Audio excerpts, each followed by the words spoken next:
Hello, everybody. What's good? Welcome back to the talk show. This is Talk with G, and I am your host, G. And today, in our episode, I'm having a friend who is a software developer by profession, but also he's an entrepreneur. I'd like to welcome him to all of you, and here he is. He's going to introduce himself. You're welcome to the talk show. Thank you. So my name is Daniel Myler and I'm a software developer. I'm from Tanzania, Yeah. but I'm also an entrepreneur. Not Yeah. only I do software development, but also I create content and I own a digital marketing agency.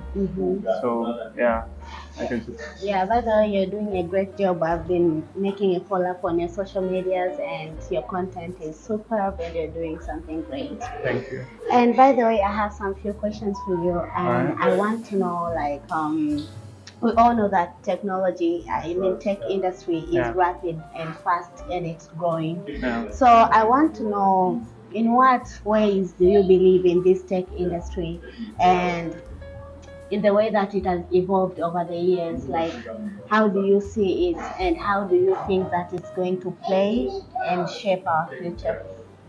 So I basically say that the tech that was happening before, when you, especially in our country, Tanzania, was the fact that when you look at some things that were harder to do at like previous times and it's easy to do right now. Yeah. Like first of all, collecting data.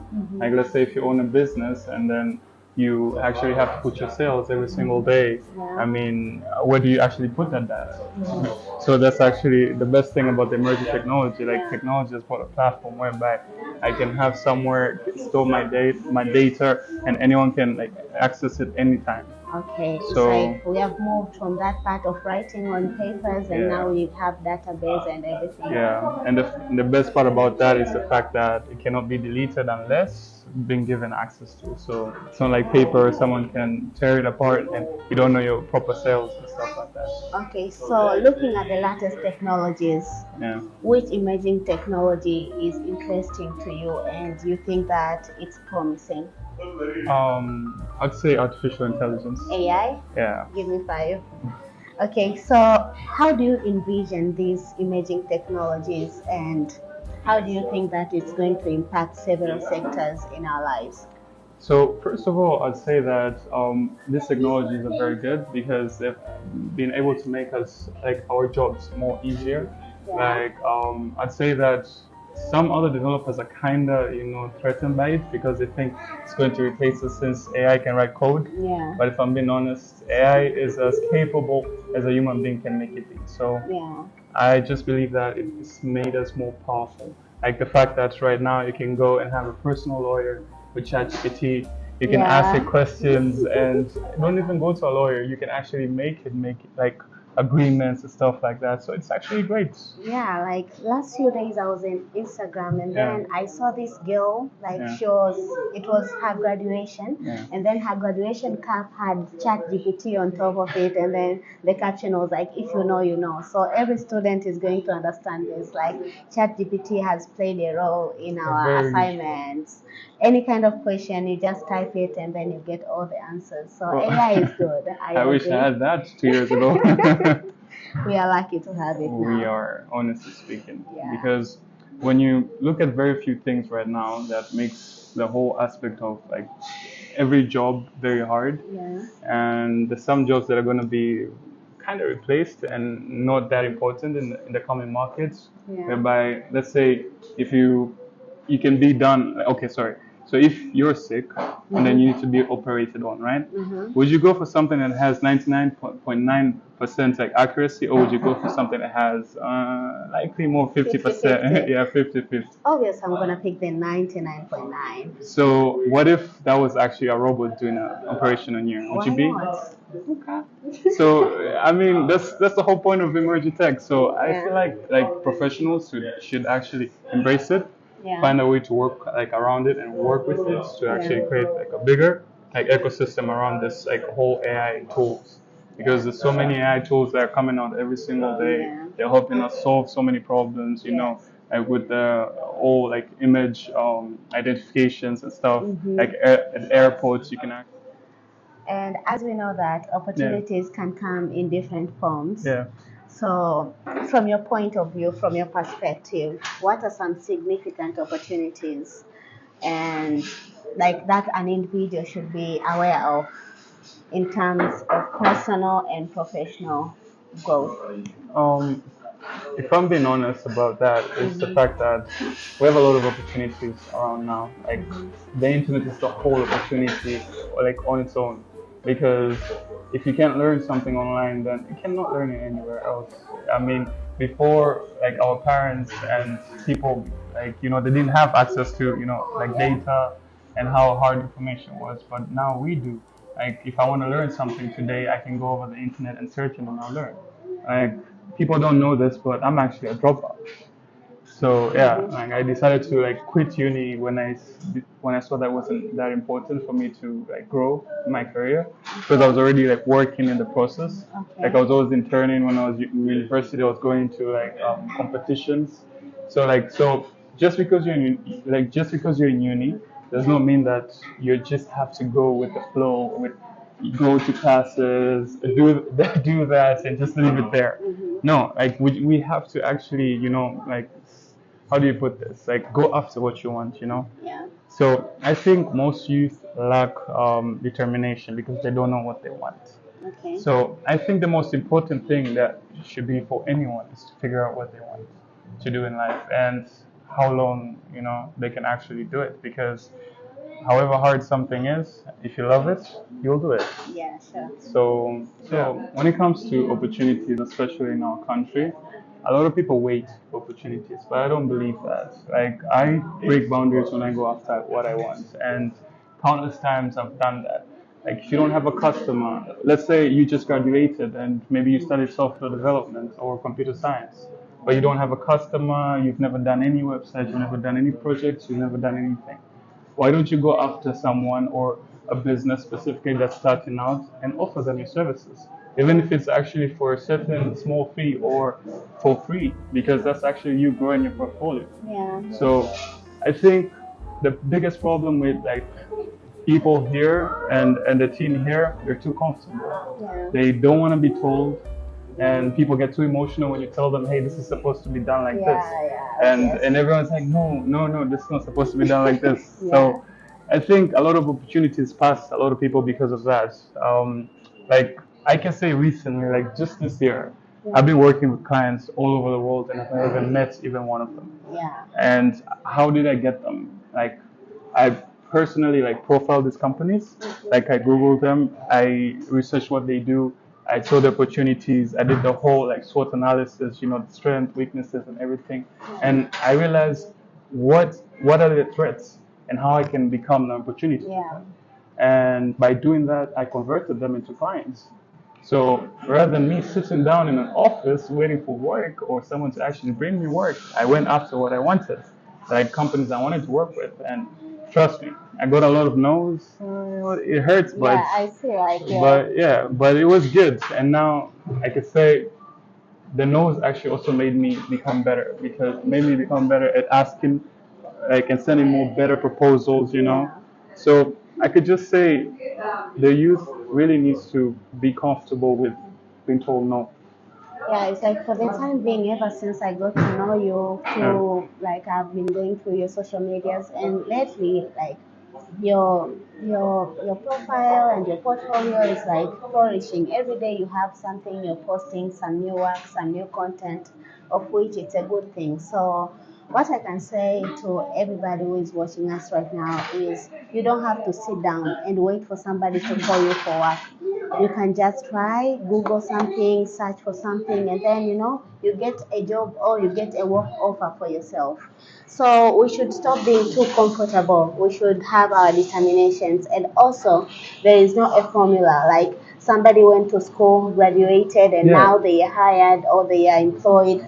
You don't have to do that. You can have a different path and then you're going to succeed. After all, everybody just wants to reach the success peak.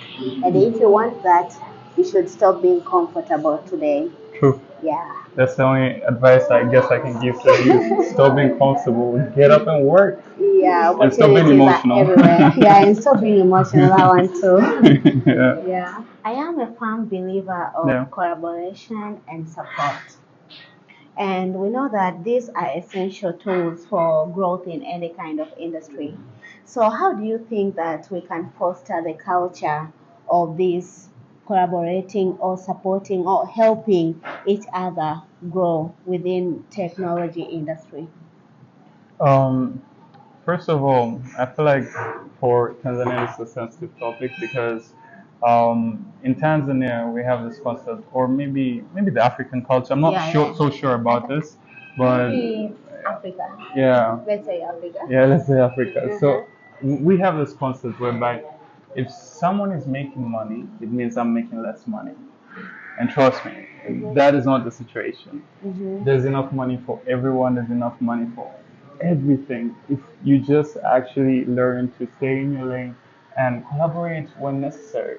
Yeah. So I would suggest that the youth be more open to opportunity to learn rather than to earn, because you can't tell me that you just fresh out of like university, or you're just fresh out of maybe like school, and you're expecting to start earning, or you have no experience, you don't know anything, you've not collaborated any project.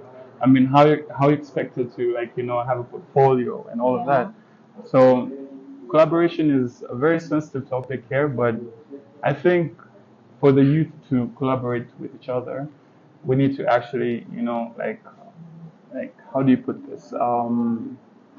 You see, in my industry specifically, when I started out, I was doing it on my own. Like I was making websites, and it was okay. And the more I reached out to like bigger people than me, the bigger tech industries, tech firms in Tanzania, they always told me that, hey, you're underqualified. Like we cannot work with you because you don't have a degree and all of that. So, or if you want to work here, you're gonna have to have a less like position. Yeah. So that to me kind of turned me off in terms of like the whole employment like opportunities, and I started to like learn how to employ myself. So what did I do next? I went online and I started searching into like different firms around the world, not just in Tanzania, and look for places whereby I can learn in communities specifically. So I can't say what community I joined. It's a very big community. I joined that community and I learned so much about collaboration. People share the aspects and ideas. Even the most richest person in the room would be like, "Hey, listen, there's an opportunity on the table. Yeah. Like, what's your input?" Yeah. People always feel like people always put money in front rather than actually putting the opportunity up front. Yeah. Opportunities, when they come, especially when in collaboration, they don't come as money. Trust me. Sometimes, let's say, you can provide a certain service, I can provide a certain service, and both our services can actually complement one another service to a certain client. We just have to collaborate. Yeah, we just have to collaborate. Yeah. So I think it should be like more easier for you to actually look for me, or to look for like Egla in any way to actually support your business, Yeah. and also collaborate. Like, what are you losing to just actually DM her or me and just ask, like, what do you do? We are going to drop our social media handles. Oh yeah. So like, what do you do? Like, let's say, how can I help you in terms of like maybe do you have a project Yeah. and all? So collaboration should actually be more. How do you put more in more what? How can you put it? Hi. So I'd say collaboration is more of a stepping stone, and like we should stop the whole envy game whereby if there's an opportunity on the table, if anyone can add value to it, let's do it. Like there's no point into thinking that if you're making money, I will make money, or I'm going to, if she comes with an idea, I'll steal her idea. Like that whole fear does not exist. Trust me when I say that. Even if I'm using someone else's content, it won't matter if, as long as we are collaborating and we're doing something bigger than ourselves.